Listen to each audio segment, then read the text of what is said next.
So one night, I was about 8 years old, and I'm in my room trying to fall asleep, and I didn't feel well. So I went into my parents' bedroom, and like any 8-year-old would do, I said, Mom, I'm not feeling well. And I ended up spending the night in their room. I climbed right in between my mom and my dad. And I remember tossing and turning, trying to fall asleep. And finally, I opened up my eyes to a bunch of men that were circling the bed. They were going through the wall on the left side of the headboard, gliding around the bed, going through the wall on the right side of the headboard, and just kind of kept floating around in a circle. And I distinctively remember seeing the TV through one of their heads. Some of them were holding masks up to their face. Some had just holes for eyes. And they were all mumbling a thing that I couldn't understand. It was like they were all talking at the same time, and I couldn't make out one word that was being said. So I remember trying to elbow my mom and wake her up. She wouldn't wake up. I remember trying to wake up my dad. He wouldn't wake up. So I ended up just pulling the covers over my head and falling asleep because, it terrified me because, I had never seen anything like this in my life. I've never seen a person you could see through. So that's what kind of opened up the door. But it wasn't only myself in that home. Everybody that lived there had some sort of experience. My parents would go to work during the day, and my grandparents would babysit me, and we'd be on the first floor of the home. And then all of a sudden we would think somebody had broken in because you'd hear running up and down the hallway.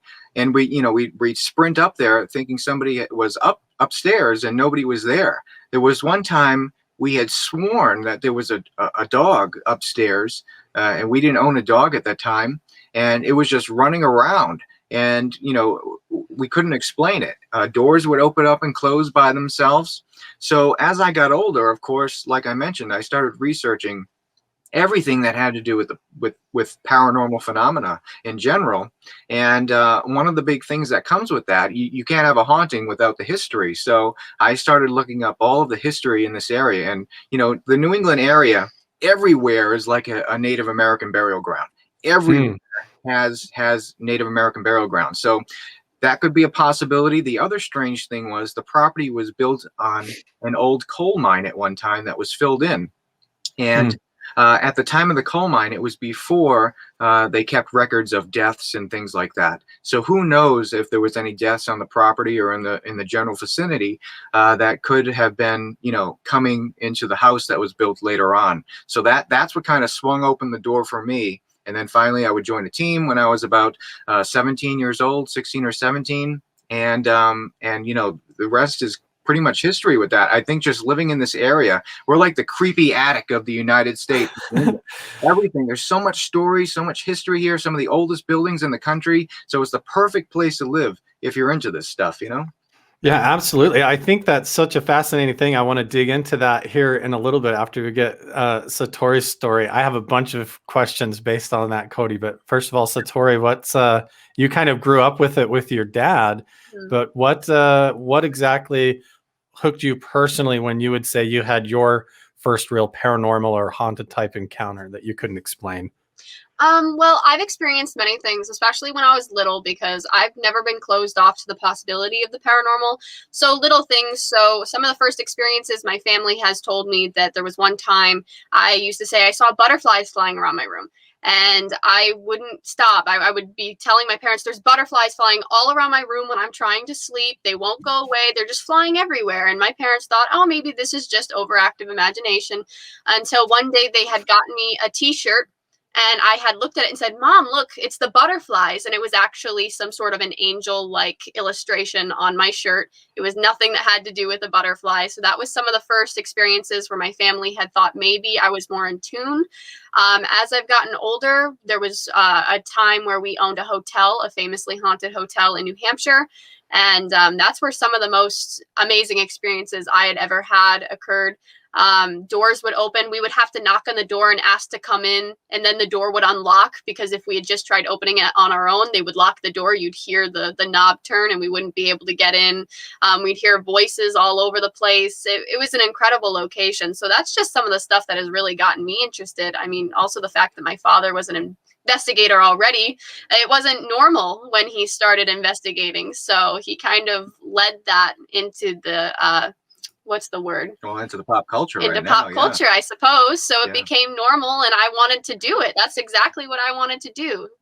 Yeah, normally, when you have an encounter like this, it's immediately just dumped into kind of like a spiritual or a phenomenon or something like that. But I think like the recent in the last decade or so, the television series and the internet has kind of added a little bit of element of scientific research, especially like with TAPS, actually taking technology and devices in to try and measure the electromagnetic frequencies and the different types of anomalies that you can detect things with these objects or with these locations. And I think first of all, it bears mentioning again that you guys are in a part of the country that you said is steeped with that history.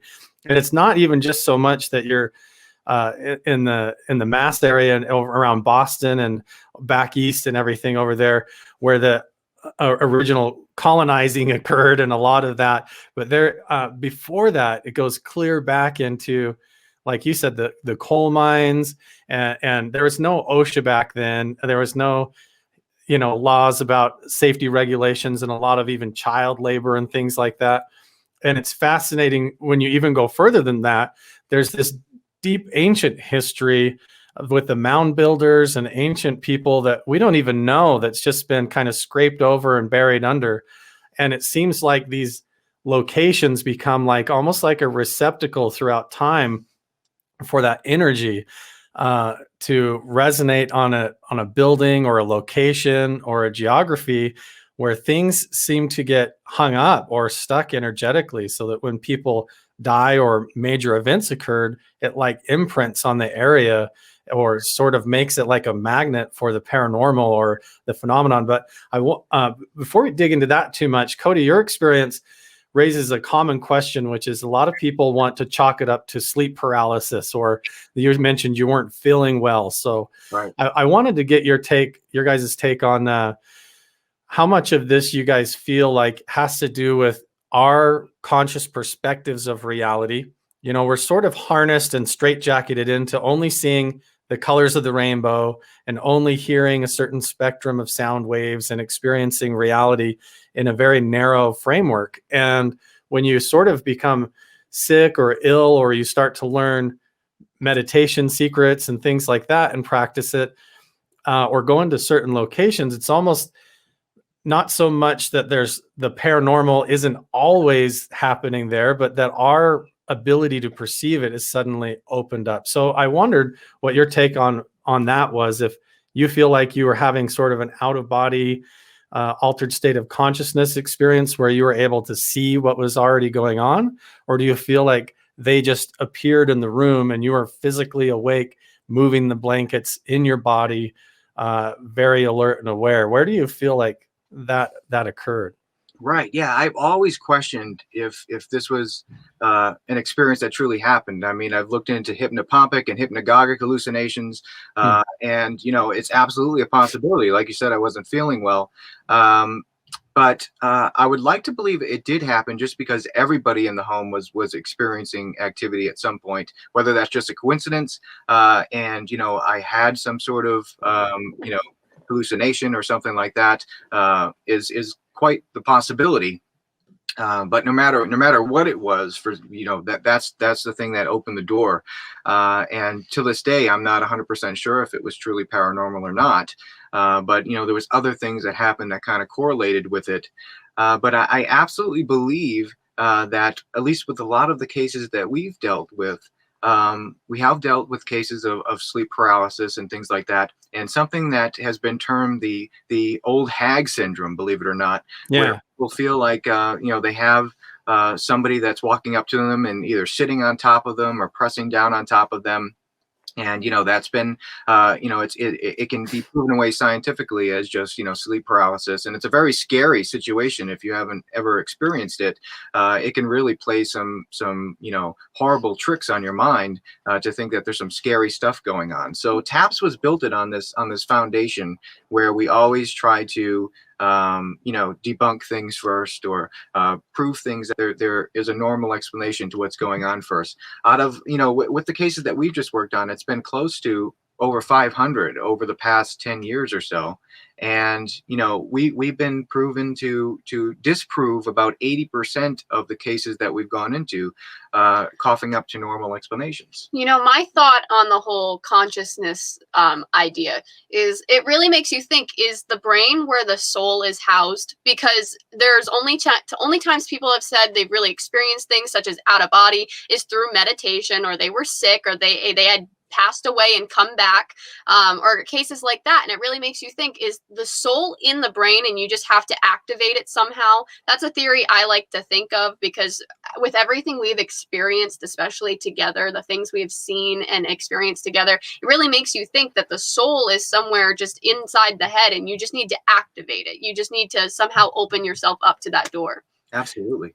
Yeah, and the recent science, like Ratherby Squidding said, if you buy into quantum consciousness, it opens up the doors a lot to the supernatural phenomenon being natural, where when you consider that the subconscious isn't inside a box inside here, but is actually the experience of the outward reality, that starts to blend over a little bit. And I want to make a point about that. Everybody brings up the sleep paralysis thing with all of this, including the UFO phenomenon and abductions and all these paranormal things. But the cases where you have repeated locations where it doesn't matter who comes into the location, they experience the same phenomenon, and also multiple people in the same location all having the same experiences. Like you mentioned, the old hag, for example, that's a common thing to have these three basic figures: the shadow figure, the man in the hat, the old hag, which is like a creepy witch type character that comes and sits on your back or your chest at night. And you find these cross-culturally around the world. So even disconnected cultures from Africa, even to Hawaii. I know there's a specific hotel with a room in Hawaii where guests constantly are canceling their reservations and leaving because they have this encounter with this old hag and they've never had sleep paralysis before. So you have it kind of transcending those explanations a little bit, almost like these are real common occurrences that are going on around the globe, and it doesn't really matter. The individual isn't somehow perceiving this reality. It is a real phenomenon, and it kind of crosses over there. I think that's really fascinating.